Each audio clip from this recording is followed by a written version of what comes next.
หมายสูงค่ะเมื่อได้เป็นวันที่8เดือนธันวาคมที่3ปี2026ในตอนในข่าวสายหมอหอมมีข่าว2ตอนเดี๋ยวมาเปิ้นข่าวค่ะอ้อ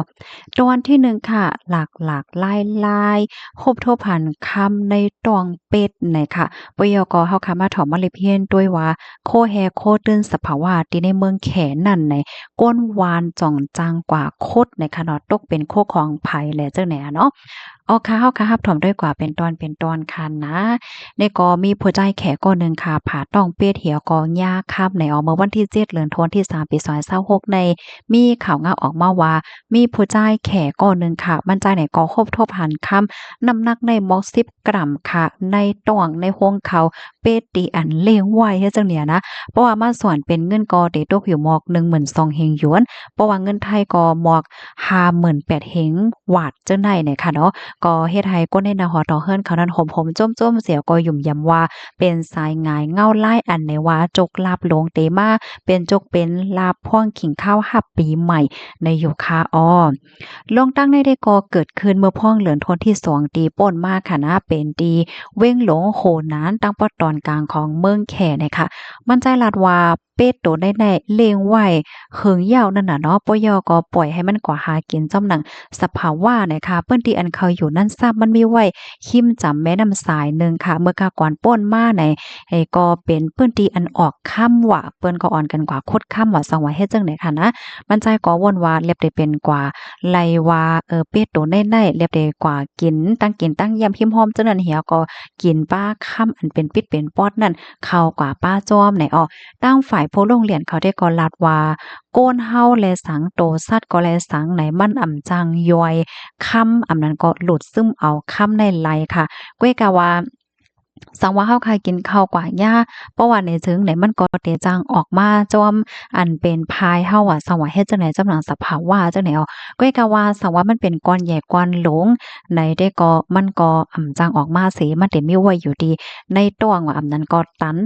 ตันไว้อยู่ค้ำไว้อยู่จ้อม ใส่ว่าสังว่าจังไหนเนี่ยค่ะเนาะอำสังถกก็ซ้ำจังเป็นกองไหลให้แหน่นะจึงหือก็ยาวค่ะมันใจได้ก็ลาดว่าเปิงเป็นปอกำไนแท้หันถึงว่ามันใจลองใหม่นั่นน่ะนะในหมู่ในวันเขาใน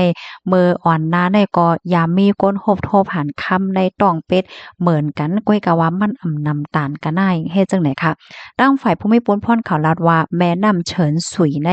ไหลลัดผ่านเปิ้นตีอันลูกมาตีตั้งเหนือไหลลงจู้ตั้งปอตอนไตเนี่ยค่ะอ้อ เมื่อป้วนมาจังไหนคะนะเป็นเปิ้นตีอันโฮบทบหันคำแลในปานปี1เห็น9บาท70ต่อถึง1เห็น9บาท90นั่น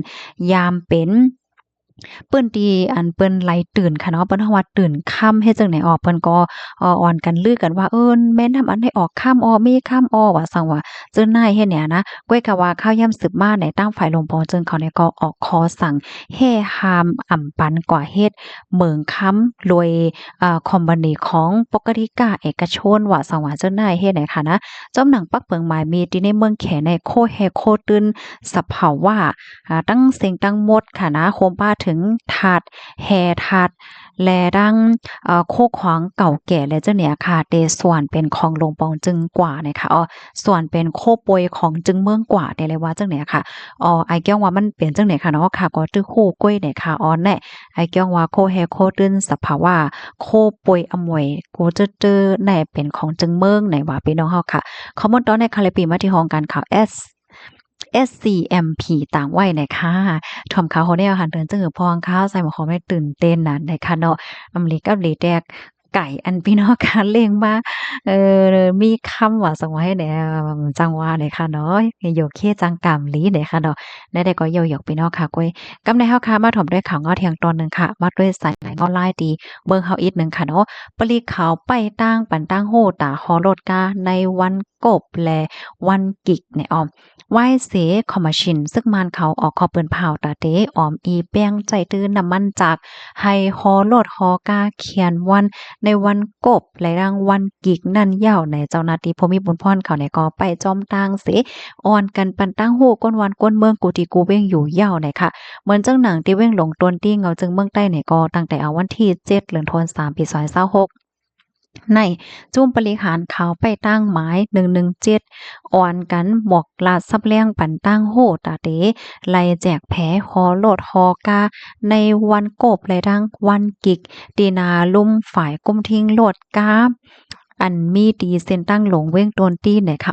จ้อมหนังหมายมีหมายในเสกาแลโลดเคิงแสงแก่อันมีหมาย 1A 2A 5A1A 3A 5A เนาะอันตั้งนาเป็นโตกิกนั่นแต่ไรคอวันกิกอันเป็นไม้ 2A 4A 6A นั่นแต่ไรคอวันกบโลดก้าอันเตเทียมน้ำมันจักนั่นก็เตไรมีหลายสิ่นเตไรมีหลายสิ่นค่ะว่านะพี่น้องค่ะเพราะว่าเป็นรถก้าอันใจไฟฟ้าได้ก็ฮอไลกูวันไหนลองปันตั้งฮู้ก้นเมืองในมักมันไหวแต่เอาวันที่7ต่อถึงวันที่13เดือนธันวาคมปี2026ตะเข้าตั้ง7วันไหนซังว่าอำเฮ็ดจ้อมหนังไม้มีป่นเป็นไม้มีประวัติในจึงจ้อมหนังไม้มี188เซตแต่ระยะตาม1เหรินแลตามเงิน20,000ปิยาว่าไหนค่ะข้อมูลตอนในคาลิปีมาที่ห้องการข่าวเงาหาวเสียงแตกออกไว้เนี่ยค่ะเนาะอันนี้ก็เป็นรองใหญ่ในค่ะเนาะก็ย้อนให้พี่ๆน้องๆเฮาค่ะเขาจังไรฟังกันเสกำไหนค่ะสายไงเงาลายก็เป็นไว้เฮ็ดจังไหนไหนค่ะเนาะเกี่ยวกับเรื่องน้ำมันในค่ะนะเขาได้หาข้อมูลเหี่ยวก็มาเปิ้นแพร่เพิ่นพี่น้องเฮาค่ะเที่ยงเฮ็ดจังไหนนี่มื้อซื่อในไลหันแม่นข่าวเงาอันหนึ่ง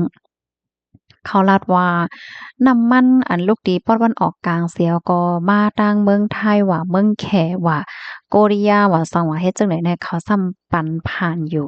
เพราะว่ากว่าเที่ยงต่างเมืองอันเป็นเมืองที่เขาหันถึงว่าเป็นผู้เขียนเขานั้นได้คำปันลัดผ่านให้แนวว่าแน่อันนั้นในเต็มโห